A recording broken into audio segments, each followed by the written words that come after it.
Salut tout le monde, j'espère que vous allez bien les amis. On est parti ce soir pour un petit débrief de ce 8e de finale aller de Ligue des Champions. Le Real qui se déplaçait ce soir du côté de la Red Bull Arena pour affronter le RB Leipzig et les Merengues s'imposent à l'extérieur, 1-0 grâce à un magnifique but de Brahim Diaz en tout début de seconde mi-temps. Donc le Real prend une option évidemment sur la qualification, match retour dans 3 semaines au Bernabéu, une victoire importante étant donné aussi que il y avait quand même beaucoup de réajustements tactiques de la part de Carlo, ne serait-ce que l'utilisation de Brahim Diaz. Évidemment, si Bellingham avait été apte, eh bien Brahim aurait certainement été sur le banc. On avait une charnière, encore une fois, expérimentale un petit peu, Tchouaméni en centrale avec Nacho. On a eu une équipe merengue qui a souffert, vraiment souffert tout au long de la première période et notamment sur les 20 premières minutes. Ça a été quand même assez compliqué pour les merengues face au gros pressing du RB, face aux projections rapides du RB et aussi parce qu'il y a eu beaucoup d'hésitations, notamment sur les 15-20 premières minutes. On a vu qu'il y avait beaucoup d'hésitations, beaucoup de mal à se placer sur le terrain, notamment pour Nacho, Tchouaméni. Il y a eu beaucoup d'espace aussi laissé et ça a permis des situations très tranchante de la part du RB. Et par la suite, sur la seconde partie de la première période, c'était un petit peu plus calme sur le but de Lunin. Et c'est vrai que le Real en première période n'a pas énormément d'occasions. Il y a eu une petite situation assez intéressante pour Camavinga à la suite d'un corner, mais c'était assez calme.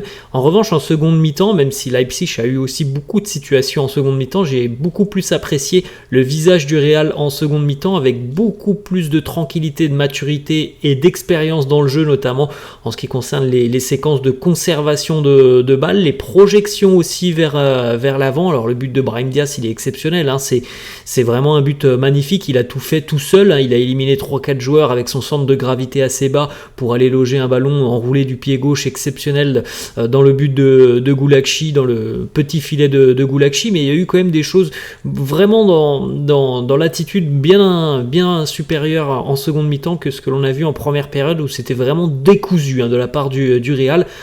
Faut souligner la prestation énormissime d'Andriy Lunin qui je fais la vidéo juste après le match, donc je ne sais pas qui est l'homme du match, mais pour moi l'homme du match, même si Brahim a été exceptionnel et on regardera quelques stats, Lunin a été monstrueux.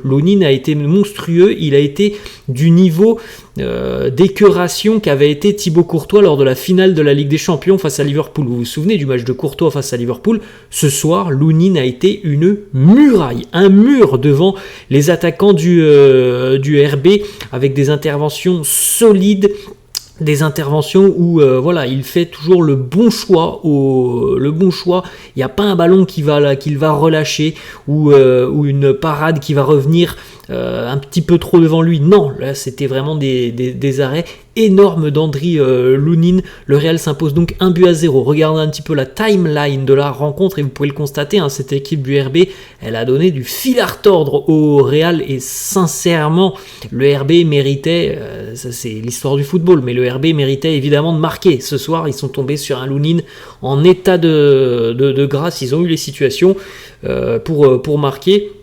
Le Real, avec cette défense expérimentale qui conserve un clean sheet, c'est quand même assez fou. Quand j'ai vu les 20 premières minutes, quand j'ai vu les hésitations, les erreurs de Nacho en relance, les placements, je me suis dit, ça va quand même être très compliqué ce soir. Mais encore une fois, il y a quelque chose dans cette équipe qui fait qu'il y a toujours des scénarios incroyables avec le Real. Et vous pouvez le constater, cette timeline, elle est quand même assez largement en faveur du RB.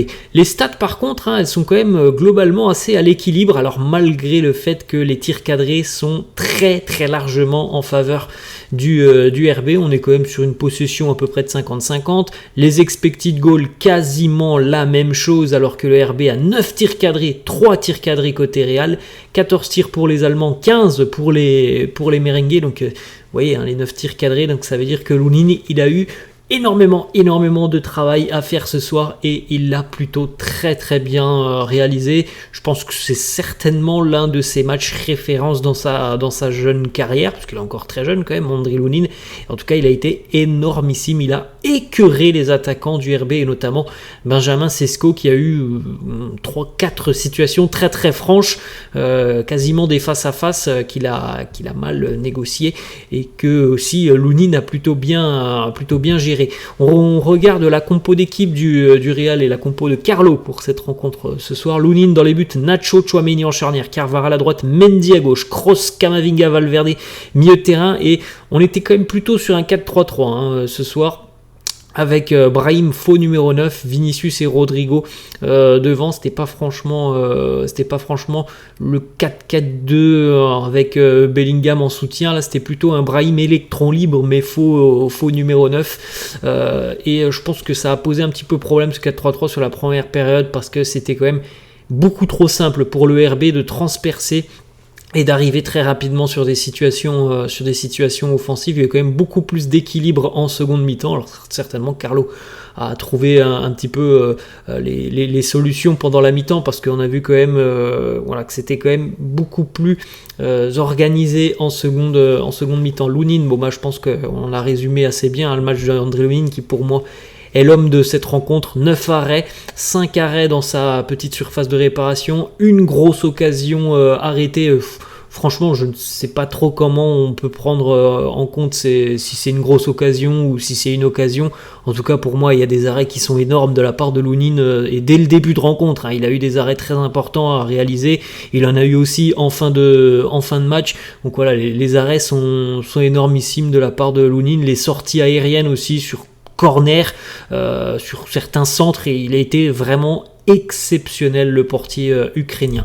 On enchaîne avec la charnière Nacho Tchouaméni. On va démarrer avec la satisfaction. Aurélien Tchouaméni. Regardez d'ailleurs les stats. 3 dégagements, 1 tir arrêté, 5 interceptions, 2 tacles, 5 duels gagnés. Pour rappel, il n'est pas défenseur central et pourtant ça ne se voit pas. Alors c'est vrai que moi, sur les 20-25 premières minutes, il y avait des erreurs d'anticipation, parfois un petit peu trop en retard sur les duels.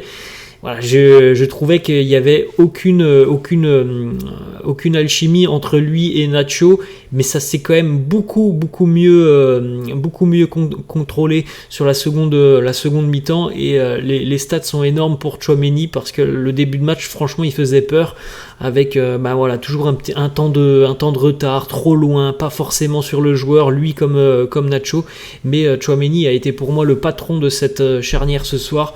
Contrairement à Nacho qui, franchement, encore une fois, n'a pas été très rassurant. Une relance catastrophique en première mi-temps plein axe. Il est hésitant, il est fébrile. Il n'est pas toujours au duel. Il a comme pour Tchouaméni, mais Tchouaméni, on peut quand même l'expliquer, c'est pas son poste, donc forcément les 20 premières minutes il était dans le dur parce que là c'était pas Gérone en face, parce que Gérone n'a rien fait le week-end dernier. Là le RB c'était du pressing, des attaques rapides, il y avait tout du côté du RB, donc Tchouaméni, pendant une vingtaine de minutes il a été dans le dur.